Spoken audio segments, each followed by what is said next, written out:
gaman waya zancenta ya zamo daidai. Gaman waya yi misalai gaman waya zancenta ya zamo daidai. Hayya ita yi kalamai da zantukan soyayya. Gaman waya zama daidai kamar ruwa mai hanya. Gaman waya a mafarki na ganta ba fili ba. Gaman waya kuma malam na saya mun duba ba. Gaman waya kuma hangen idanuwa na ne ba. Gaman waya kuma roƙon iri na je newa ba. Gaman waya ta turo sako cikin waya ne. Farko sako na gaisuwa ne, ƙarshe roƙon iri na sore. Na yi zaton ta yi bata a nan ba ne, ashe sakon tana a daidai ne. Ta yi hakan don ta gwada sa'a ne. A take na ɗauko waya na nemo ta, dan na ji mene nufi na sakonta. Sai na ji muryar kamar budurwata, ta ce mana Aishan baby sunanta. Gurin wasu abu ne ta samu nan bata, dan Allah so take mu kulle zumunta. Ta yau zance na so na ce ta kwatanta, ta ce zan daina san budurwata.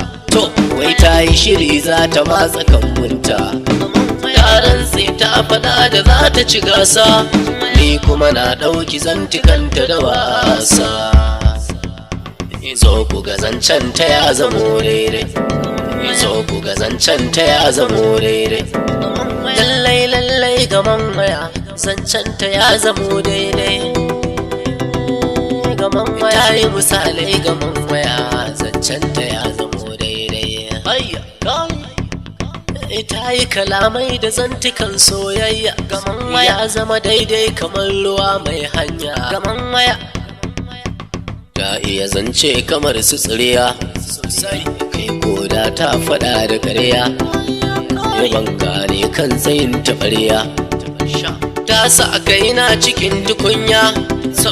Na rasa ya zane juya baya. Kai na shiga kogi na so da ƙaunarta, na rasa ya zanyi. Zo ku ji zancen da ni da ita, ta ce aure take bukata. Gashi kwani ba kuɗi na aurenta, ko na aure ta ba gidan ajiye ta. Ta ce in daina damuwar kaina, shi komai ainihi na Allah ne. Ƙarshe ta sa ni rijiyar zaki, na rufe kaina cikin duhun daki. Ta ɗauko ɗan waziri mai doki, ta kai shi gidansa har cikin ɗaki. Ni kauta bar ni rijiyar zaki, sannan shi dangaren aboki ne. To kun ga abotar da ba ta amfani, ya sa kullum ina yawaita tunani.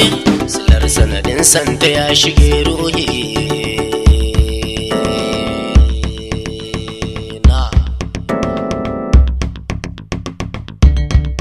Ba za ni karawa gaman waya, ba za ni karawa gaman waya, ba za ni karawa, ba zan amincewa gaman waya. Gaman waya wallahi babu da gaman waya.